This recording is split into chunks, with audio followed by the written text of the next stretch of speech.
해병대가 이런 특성이 있기 때문에 해병대는 어디서 싸우고 앞으로 해병대 임무와 역할은 어떻고 그리고 해병대가 어떻게 역할을 정립해 나갈 건가라는 것을 말씀드리겠습니다. 그다음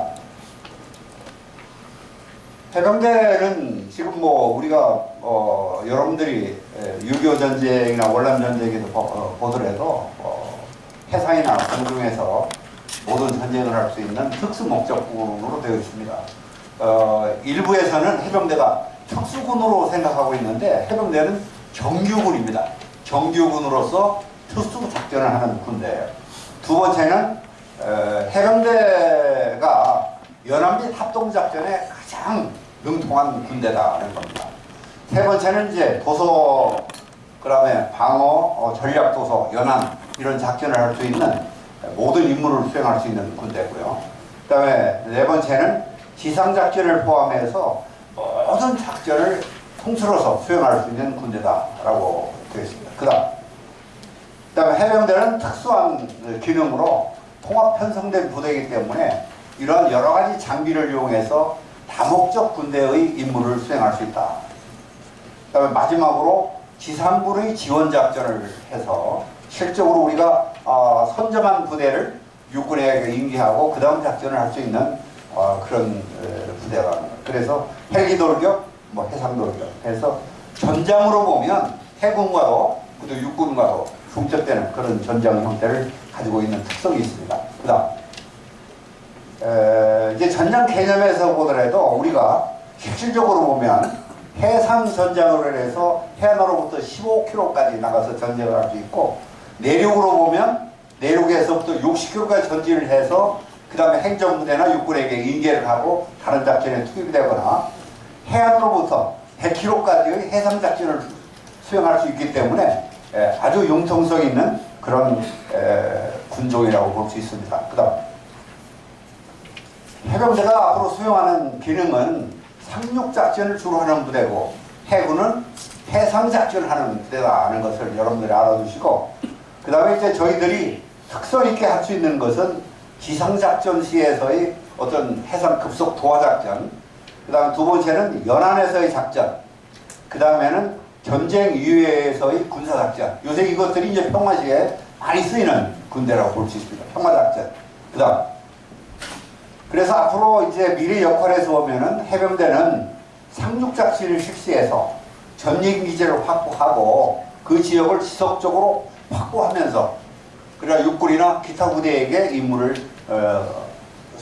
인계하는 그 다음에 수륙 양용 작전으로서의 전략 전술을 개발을 해서 장차전에서 유사시 우리가 임무를 수행할 지역에 들어갈 수 있는 작전 그 다음에 전략적 방어라고 해서 이제 군사작전 이외의 작전이나 평화주의 작전을 할 수 있다. 그래서 해병대철이 갖고 있는 아주 고유 임무는 한국의 지정학적인 그런 특성을 사용을 해서 육군이 고작 방어를 해주면 저희는 적후방으로 공격할 수 있는 그런 능력을 가지고 있고요. 그 다음에 상시 출동 대기를 해서 효율적으로 국가 임무를 수행할 수 있는 능력을 갖고 있다. 그리고 지금 이제 마지막으로 무형의 유산이나 전통이나 가치를 가지고 있는 것인데 시간 관계상 이 내용은 생략을 하겠습니다.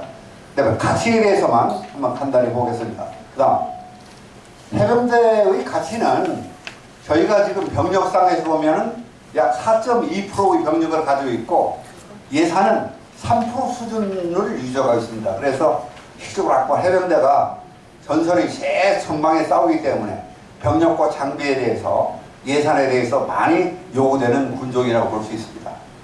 두 번째는 이제 실적으로 해병대가 있음으로 인해서 상륙 능력을 가지고 있기 때문에 전평시에 북한군 8개 사단 7개 여단에 대한 대상륙 방어를 강조해서 부대를 배치해야 되고 또 유사시에 4개 기계화 군단과 1개 기갑군을 전방 투입을 견제할 수 있는 능력을 갖고 있다. 그 다음에는 저희가 전략 도서를 방위를 해서 국가안보에 기여를 하고 있고요. 마지막 네 번째 문제가 실적으로 한국의 지형이 동고 서저의 특성을 갖고 있기 때문에 실적으로 육군이 전진하는 것보다는 해병대를 이용해서 해안으로나 헬기 돌격을 통해서 북한의 중심부를 타격할 수 있는 아주 중요한 역할을 할 수 있다. 그 다음,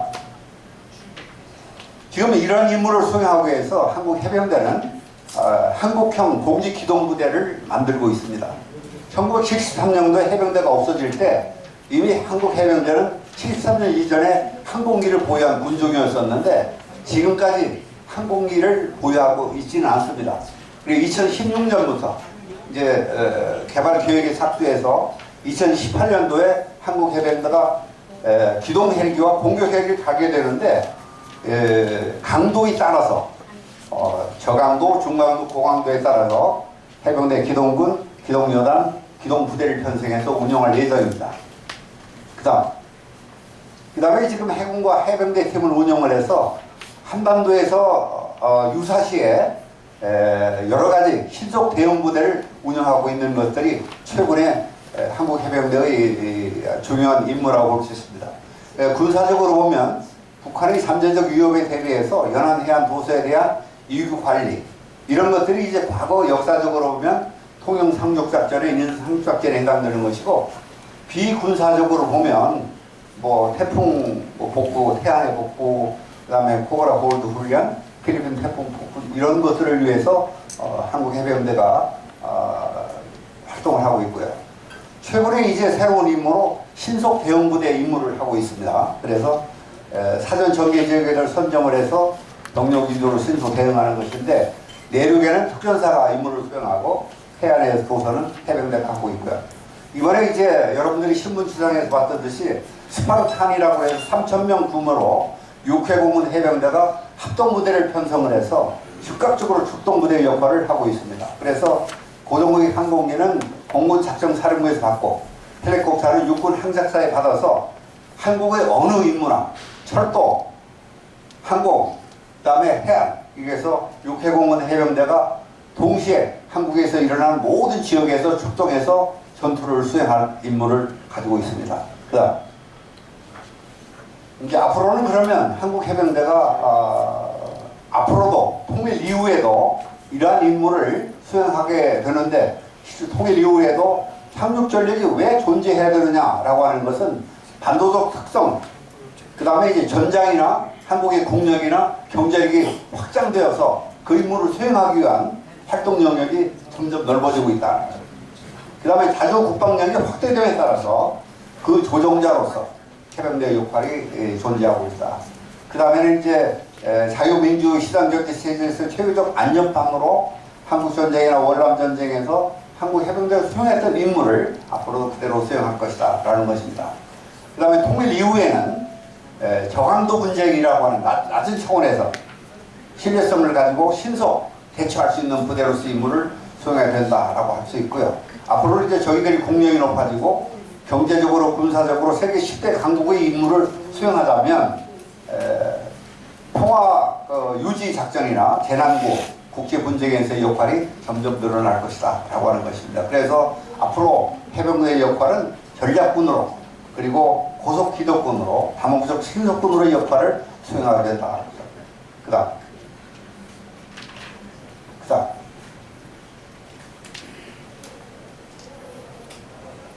그 다음에 이제 앞으로 지금 이러한 해병대 역할이 변화되고 미래전 양상에 따라서 해병대가 발전하려면 다음과 같은 어떤 연구가 저희 해병대가 해야 된다라고 하는 것입니다. 그래서 소수 정예에 부합되는 혁신적인 부대 운영, 지금 재래식 전투 개념보다는 과학화, 첨단화, 북한이 가지고 있는 핵무기 시대에서 적합한 군사력의 구조로 변화되어야 된다. 그 다음에 이제 현대전에서 적용할 수 있는 초수평선, 수평선 상륙작전, 이제 해안이 보이지 않는 데서부터 해안에서부터 약 30km 이상 떨어진 해안에서 해안으로 접근해서 전투하는 이런 개념. 그리고 과거에는 해상에서부터 바로 해안으로 들어가서 전개해서 하는 전투보다는 해안에서 바로 목표적으로 공격하는 이런 개념으로 발전하다 보니까 공직이동부대 개념이라든지 아니면 전투력의 현대화가 요구되는 부분이라고 볼 수 있습니다. 그 다음에 이제 한국 해병대가 독자적으로 상륙작전을 실시하는 능력을 갖추는 것입니다. 이것은 물론 해군하고도 밀접한 관계가 있겠죠. 그 그 다음에 이제 신속기동, 합동성, 융통성이 보존되는 부대 구도로서 해병대만큼은 전투력과 그리고 후방에 있는 병력의 차이를 좀 더 간격을 좀 두어서 전투력 위주로 부대 구도를 만들어 나가야 된다는 것을 지적을 한 겁니다. 그 다음에 이제 벽에 맞는 무기 체계는 현대전에서 고무기체가 많습니다. 뭐 지금 여기에 써지는 랜딩크래프트, 에어쿠션 같은 것들은 돈이 너무 비쌉니다. 한 대당 600억 정도 하는 것들이거든요.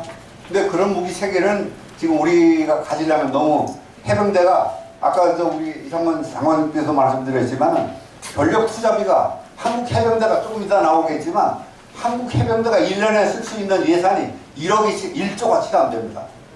월급 주고 하다 보면은 방위력 개선비가 2천억이 채 되지 않아요.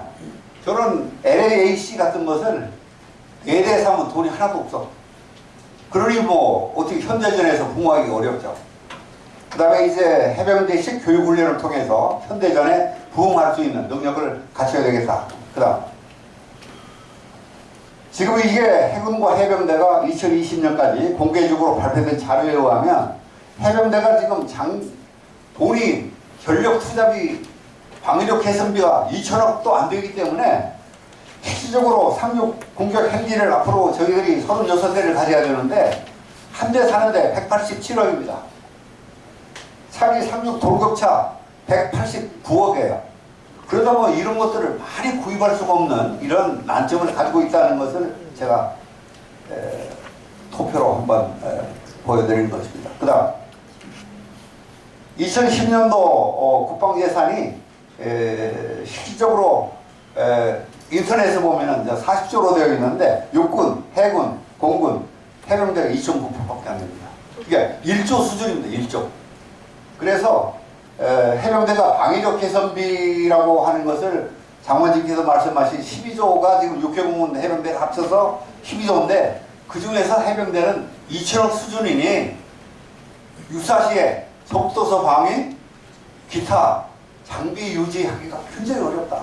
그러니까 국방비가 상당히 많이 병상 유지비에서도 이렇게 많은 차이가 납니다.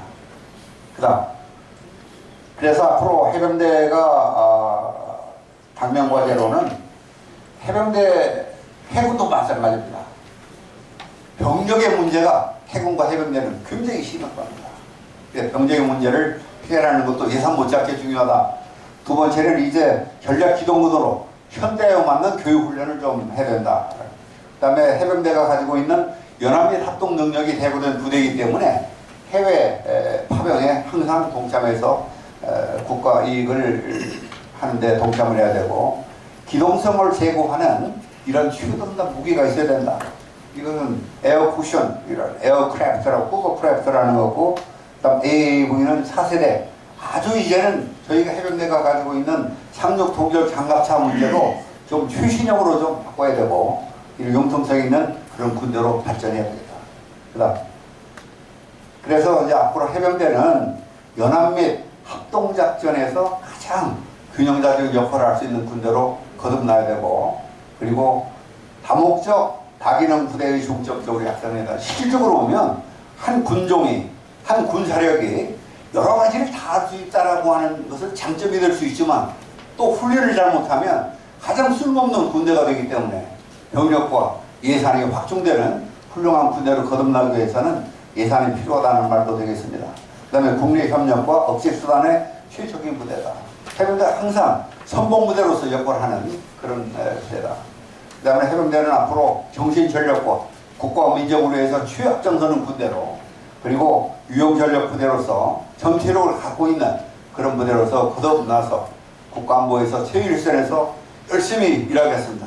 다만 예산과 병력을 많이 줘가지고 국가에서 최일선 방어에서 일할 수 있도록 여러 우리 애국시민단체 총연합회 회원들이 많이 노력해 주시면 감사하겠습니다. 감사합니다.